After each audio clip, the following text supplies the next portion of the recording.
Hello, you are listening to the Halloween edition of What the Psychology, brought to you by host Katie Gonzalez.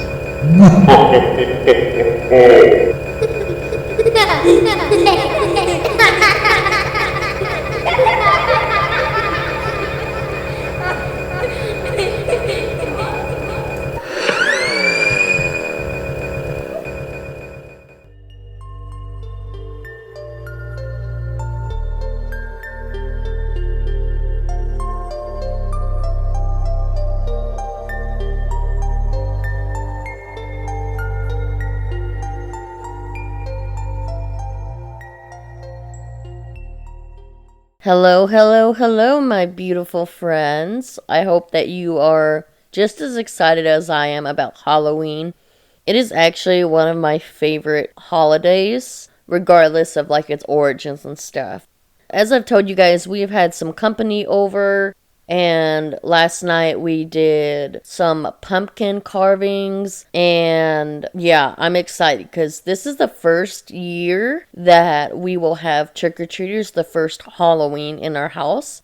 So I am just super excited. I already have my costume, the chief editor has his costume, and I will post pictures later. So today I'm going to talk about the psychological aspects about Halloween, and then I'm going to share a few stories that I remember hearing when I was young, and also some that I found on the interwebs. So I hope you're ready for this spooky edition of What the Psychology. Alright, so a lot of people don't know that Halloween actually does have a lot of psychological aspects to it. That is something I actually learned recently, and I find that super interesting. You know, it's that time of year again when themes of death, evil, and horror briefly seep into mainstream culture to play upon our excited imaginations. Yes, Halloween is upon us. Yeah, it's actually tomorrow, in fact. Ghosts and zombies are everywhere as people are out buying costumes and decorating the homes and workplaces in preparation for the annual haunting event. So the origins of Halloween are pretty unique. Its origin comes from an ancient Celtic pagan tradition called Samhain, but it is spelled Samhain, or a lot of people pronounce it Samhain, but it's pronounced Samhain.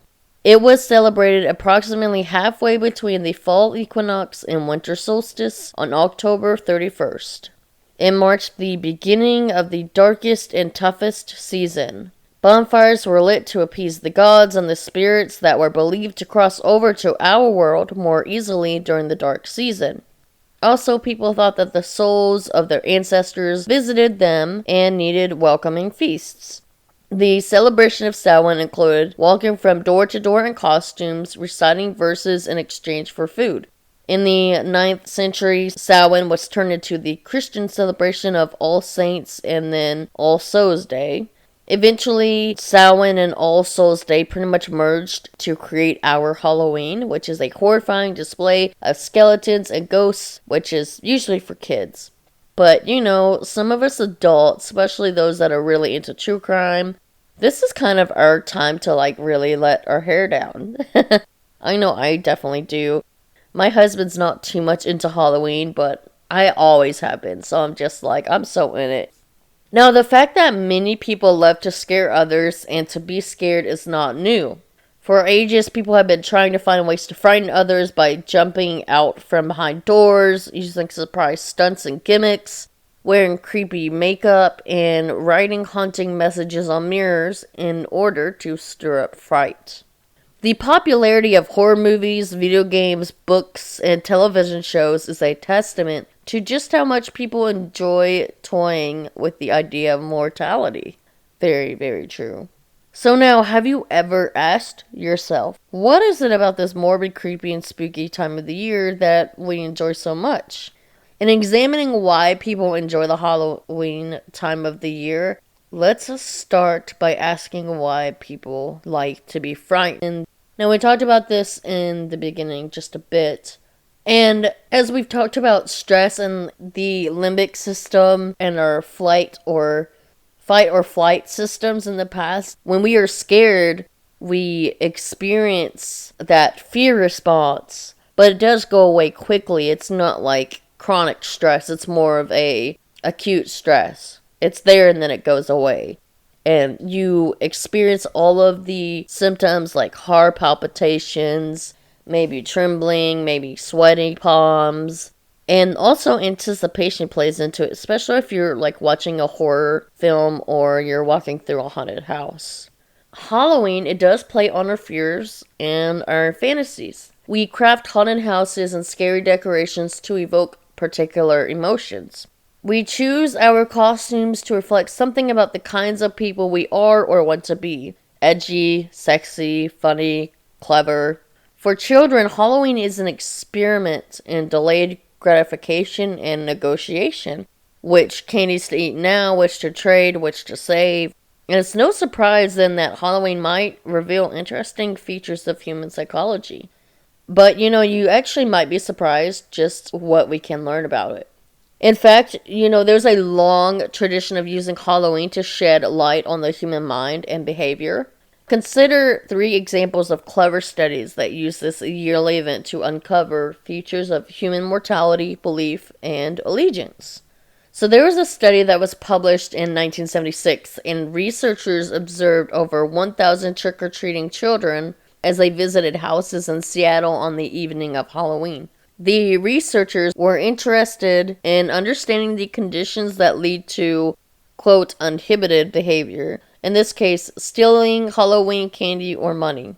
One of the variables they manipulated was whether the adult who greeted the children at the entrance to a house asked for each child's name and address, thereby treating each child as an identifiable individual, or instead let each child remain anonymous. Either way, the adult then instructed each child to take one candy from the table while the adult went away to, quote, work in another room. Unbeknownst to the children, their behavior was actually recorded by an observer behind a peephole. So for each child, the observer recorded how many candies were taken, as well as whether the child took any money from a bowl of coins next to the candy.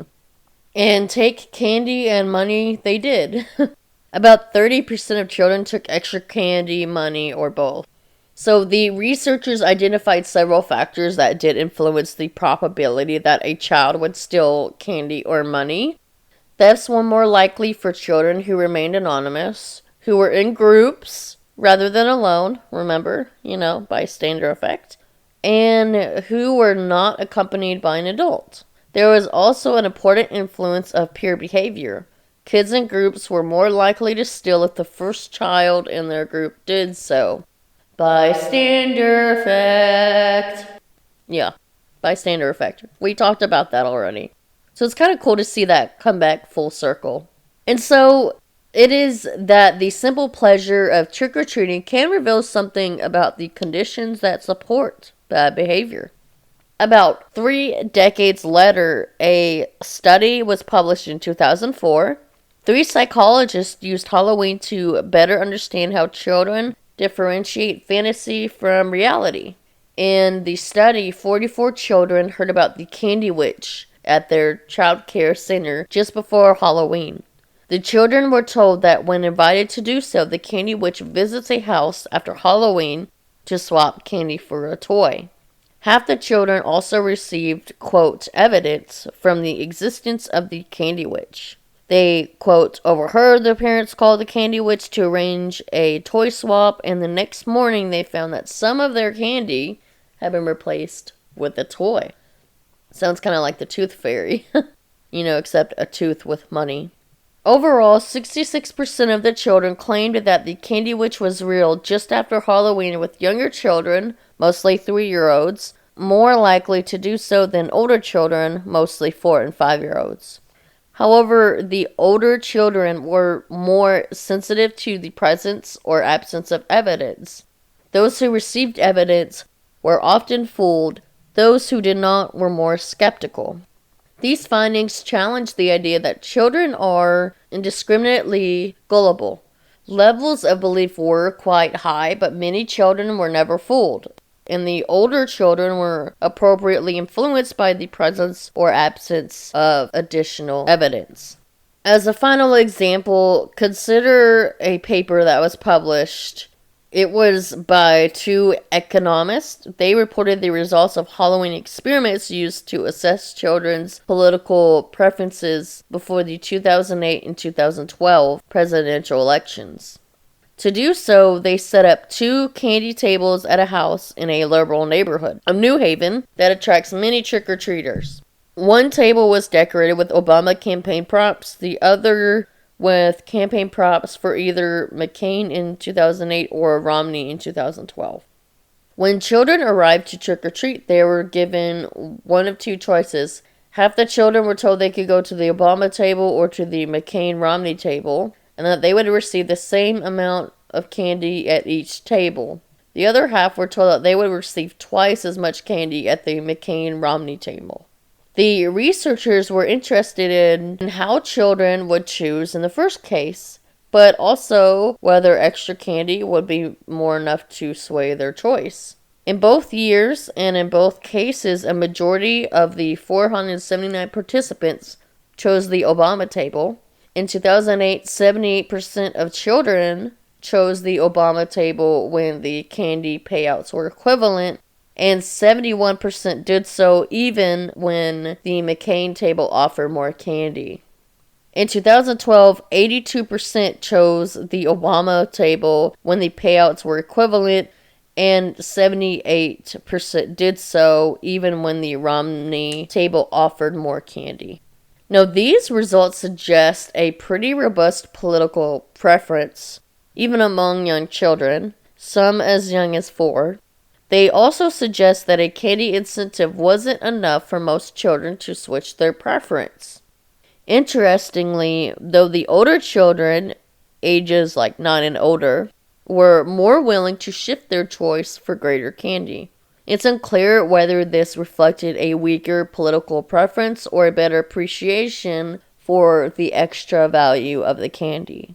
The otherwise relatively inconsequential nature of the table choice. So now, if we fast forward to another election cycle, the findings suggest that even young children are likely to be feeling the power of political allegiances in their homes and communities, and that even a symbolic gesture, which table to choose, has personal value, at least the value of 1 or 2 pieces of Halloween candy. So these 3 examples of Halloween research, and they aren't the only ones out there, there are plenty more. They suggest some clever ways in which we can learn about human psychology and human behavior for this yearly tradition. They also put a new spin on the trick in Trick or Treat.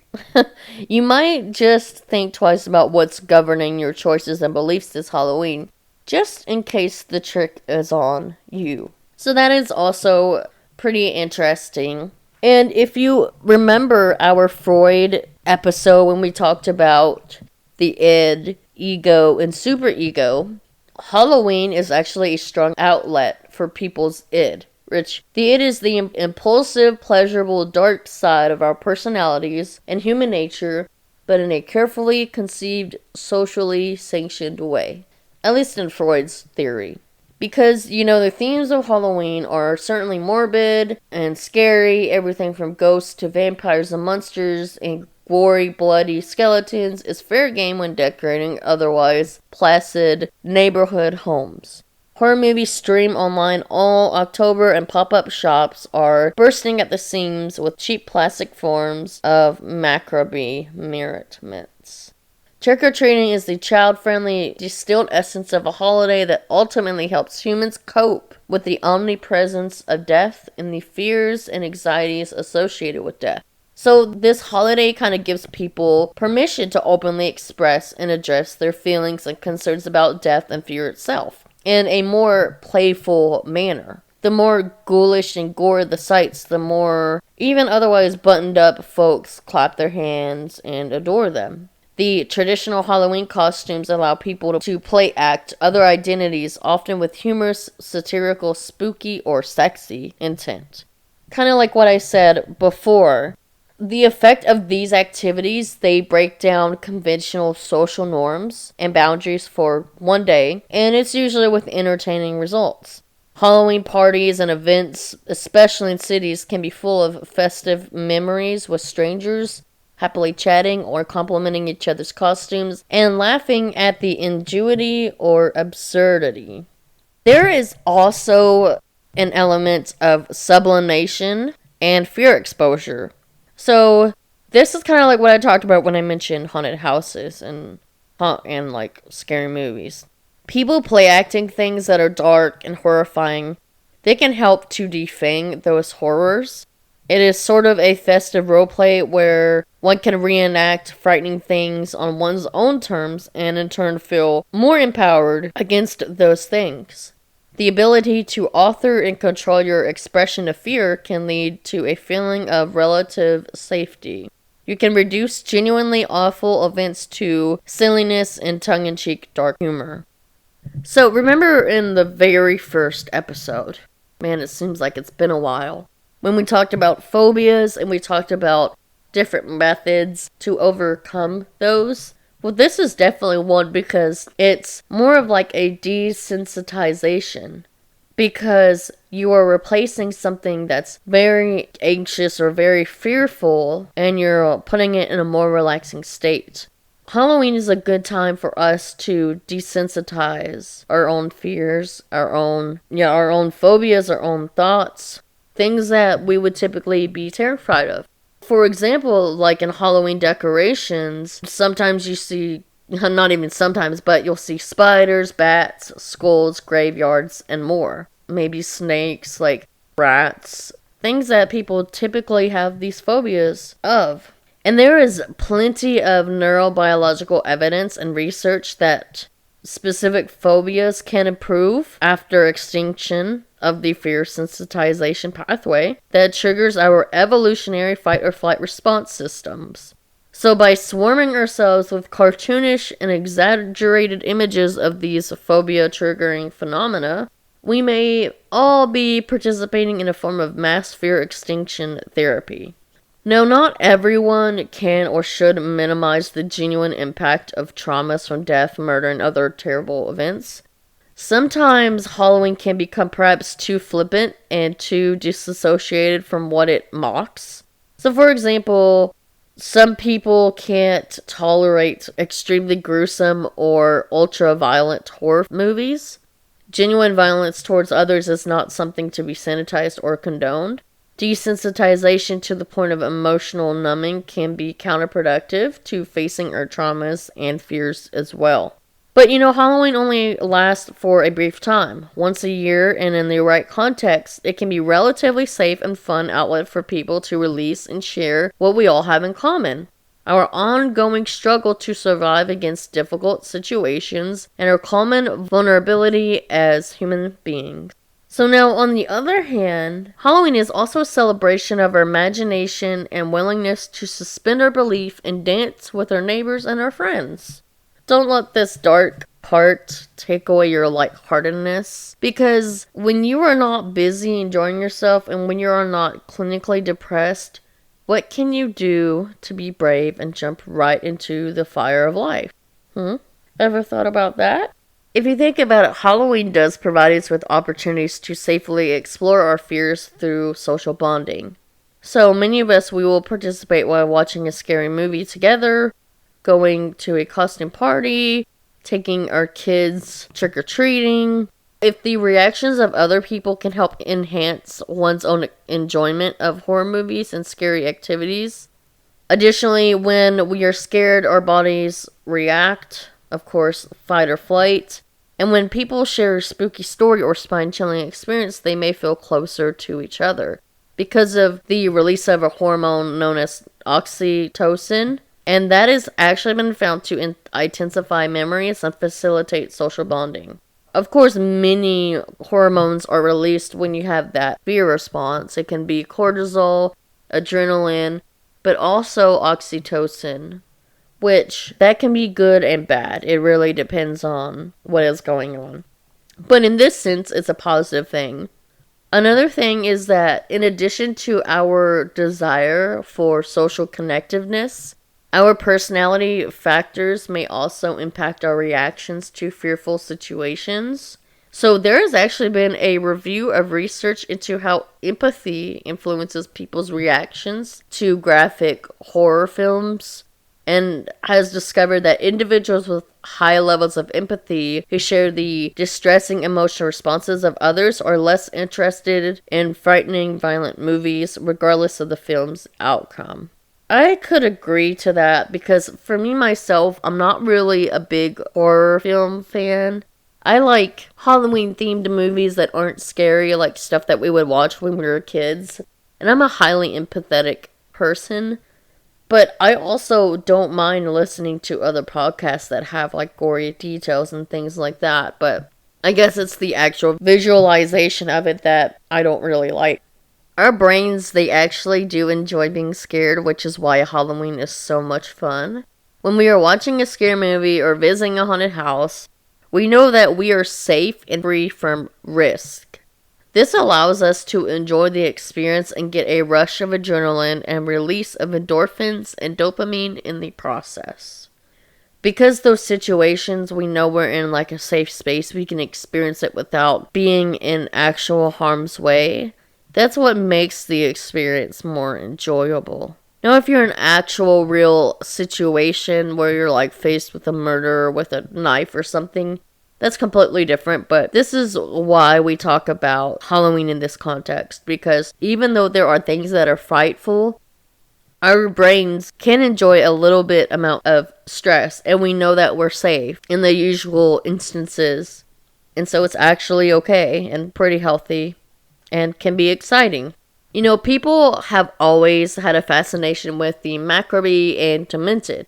It's why countries around the world celebrate their own version of Halloween, from Dia de los Muertos in Mexico to the Hungry Ghost Festival in China. And Dia de los Muertos, I don't know too much about it. I do know that in different countries, like in Central America, is celebrated differently than in Mexico. I know that religion and culture have a lot to do with it. For instance, my family in Guatemala, they celebrate this a little bit differently. They'll go to the graves to pay respects, but they don't actually offer up things to their loved ones, mostly because their religion is mostly Catholic or Protestant. And so they don't really believe fully into the spirit of Dia de los Muertos. So, but I think it's fun. I mean, it really depends on what you do, what your beliefs are, and how you can celebrate without crossing the line of your own beliefs. Like, you can still celebrate things without crossing that line of it to hinder your own values. At least that's how I see it. I wouldn't say I know a lot of Christians, but I do know Christians that are completely against Halloween because of its pagan roots. But if you look at all of our major holidays, all of them have major pagan roots. And at some point, Christians took it and made it quote-unquote Christian. Or at least not as celebratory in a way that's towards other gods or goddesses or whatnot. Even Christmas has pagan origins. So, I don't know. For me, I look at it towards a fun holiday to let our hair loose, to dress up, have fun, pass out some candy to kids, and just enjoy the festivities. But other people see it as worship or however, or that because it has pagan origins, it's a bad holiday. But that's kind of my spiel, but now I want to share a couple of stories and myths. I did post about if anyone had any creepy stories, and I got a lot of good feedback. My uncle actually, I'm going to call him out just because. He said, "Oh, what a horror," when my younger sister had a fourth, and he was referring to me. So, I was like, yep, that was definitely a scary time. But, like I said in earlier episodes, me and my family, we always pick on each other. So, a lot of other good suggestions were like going over like horror films that are based on reality and things like that. Also like Texas Massacre being based on Ed Gein and things like that. I think those are such great ideas to where I cannot pack it into one episode. So I think that might be something that I do in the next coming weeks, because I think we're still going to go over the cult stuff. But I don't want to just load it up with that. Maybe we could do this in spite of the still spooky season. I feel like here it's always the spooky season. And we can go over those too. My thing is, once it's like closer to Thanksgiving, it's Thanksgiving. Also, another thing about me, I will not listen to Christmas music until after Thanksgiving. Usually. Last year, it was different with COVID. I was like really down in the dumps, so I had to start listening to Christmas music early.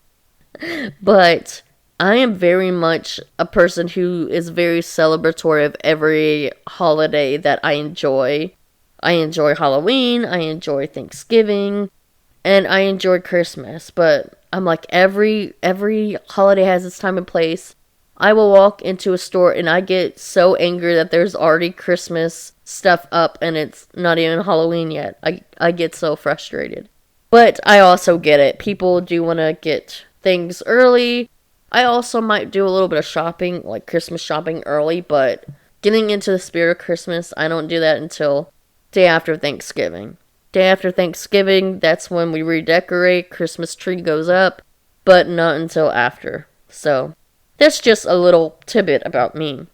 Now, I'm going to talk about a story. It's a myth of what came about one of our traditions that we use.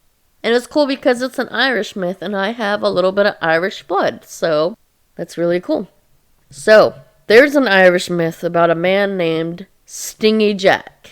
He is believed to have led to the tradition of carving scary faces into gourds.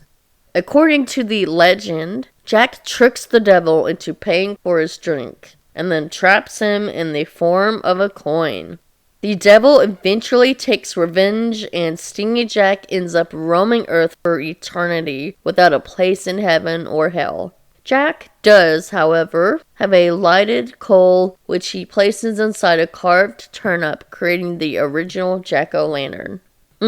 So just a fun little myth about behind jack-o'-lanterns. And like I said, we just did our jack-o'-lanterns last night, and now they're on our steps. And I'm really excited for tonight because that is when we will light them tonight, and that way we can kind of get trick-or-treaters to come our way. And we live in a pretty big suburban area, so I'm really excited. I can't contain my excitement, guys. Alright, so this next little story is something that I heard growing up around the campfire. And the one that I found is a little bit different, but I'm going to tell it the way that I remember it being told. And this story and the next one, they were retold by S.E. Schlosser. So just want to give some credit to her. But I'm going to definitely read this first one, how I remember it. Jane wore a scarf around her neck every day. And I mean every day, rain or shine, whether it was matched her outfit or not. It annoyed her best friend Johnny after a while. He was her next-door neighbor and had known Jane since she was 3. When he was young, he had barely noticed the scarf. But now they were in high school together and it bothered him. "Why do you wear that scarf around your neck, Jane?" he'd ask her every single day. But she would not tell him. Still, in spite of his aggravation, Johnny thought she was cute. He asked her to the soda shop for an ice cream sundae. Then he asked her to watch him play in the football game. Then he started seeing her home. And come the spring, he asked her to the first dance. Jane always said yes when he asked her out. And she always wore a dress that would match the scarf around her neck. It finally occurred to Johnny that he and Jane were going steady, and he still didn't know why she wore the scarf around her neck. So he asked her about it yet again, and yet again she did not tell him. "Maybe someday I'll tell you about it," she replied. Someday? That answer quite annoyed Johnny, but he shrugged it off because Jane was so cute and fun to be with. Well, time flew by, and as it was a habit of doing, and one day Johnny proposed to Jane, and it was accepted. She said yes. They planned a big wedding, and Jane hinted that she might tell him about the scarf around her neck on their wedding day. But somehow, what with the preparations and his beautiful bride and the lovely reception, Johnny never got around to asking Jane about it. And when he did remember, she got a bit teary-eyed and said, "We are so happy together. What difference does it make?" And Johnny decided she was right. Johnny and Jane raised a family of 4 with the usual ups and downs, laughter and tears. When their golden university rolled around, Johnny once again asked Jane about the scarf around her neck. It was the first time he brought it up since the week after their wedding. Whether their children asked him about it, he'd always hushed them, and somehow none of the kids had dared ask their mother. Jane gave Johnny a sad look and said, "Johnny, you've waited this long, you can wait a while longer." And Johnny actually agreed. He accepted that answer.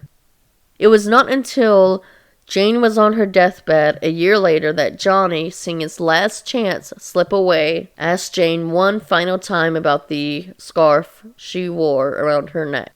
She shook her head a bit at his persistence and then said with a sad smile, "Okay, Johnny, you can go ahead and take the scarf off." With shaking hands, Johnny fumbled for the scarf and he slowly slipped it off of his wife's neck. And then Jane's head fell off. Ain't that spooky, y'all? It's kind of a fun little story that I grew up hearing. I don't remember who told me, but yeah. It's kind of more of a kid's tale, but it's always fun to say. Okay, I think I have 2 more. Nope, this is the last story. This one is more, I guess, horror or kind of gory. And this one is retold by the same author I listed. Susan and Ned were driving through a wooded, empty section of highway. Lightning flashed, thunder roared, and sky went dark, and the torrential downpour. "We better stop," said Susan. Ned nodded his head in agreement. He stepped on the brake, and suddenly the car started to slide on the slick pavement. They plunged off the road and slid to a halt at the bottom of an incline. Pale and shaking, Ned quickly turned to check if Susan was all right. When she nodded, Ned relaxed and looked through the rain-soaked windows. "I'm going to see how bad it is," he told Susan. And he went out into the storm. She saw his blurry figure in the headlight walking around the front of the car. A moment later, he jumped in beside her, soaking wet. "The car's not badly damaged, but we're wheel-deep in mud," he said. "I'm going to have to go for help." Susan swallowed nervously. There would be no quick rescue here. He told her to turn off the headlights and lock the doors until he returned. Axe Murder Hollow. Although Ned hadn't said the name out loud, they both knew what he had been thinking when he told her to lock the car. This was the place where a man had once taken an axe and hacked his wife to death in a jealous rage over an alleged affair. Supposedly, the axe-wielding spirit of the husband continued to haunt this section of the road. Outside the car, Susan heard a shriek, a loud thump, and a strange gurgling noise. But she couldn't see anything in the darkness. Frightened, she shrank down into her seat. She sat in silence for a while, and then she noticed another sound. It was a soft sound, like something being blown by the wind. Suddenly, the car was illuminated by a bright light. An official-sounding voice told her to get out of the car. Ned must have found a police officer. Susan unlocked the door and stepped out of the car. As her eyes adjusted to the bright light, she saw it. Hanging by his feet from the tree next to the car was the dead body of Ned. His bloody throat had been cut so deeply that he was nearly decapitated. The wind swung his corpse back and forth so that it thumped against the tree. Susan screamed and ran toward the voice in the light. As she drew close, she realized the light was not coming from a flashlight. Standing there was a glowing figure of a man with a smile on his face and a large, solid, and definitely real axe in his hands. She backed away from the glowing figure until she bumped into the car. "Playing around when my back was turned," the ghost whispered. stroking the sharp blade of the axe with his fingers. "You've been very naughty." The last thing she saw was the glint of the axe blade in the eerie, incandescent light. Ooh, spooky! That gives me spooky vibes, y'all. Well, that's pretty much all I have for this episode. I know it's kind of short, but I wanted to give you a Halloween edition. And with that, enjoy your Halloween. Let me know what your plans are. Are you dressing up? Are you going trick-or-treating? Taking your kids trick-or-treating? Are you dressing up your dog like I am? Ain't that right, Augie? Yeah, the chief editor, I'm about to put him to work. He's going to edit this, and then I'm going to put him in his costume. And I will send pictures later on tonight about what we are wearing. So, I am your host, Katie Gonzalez. And you've been listening to What the Psychology. Stay psycho.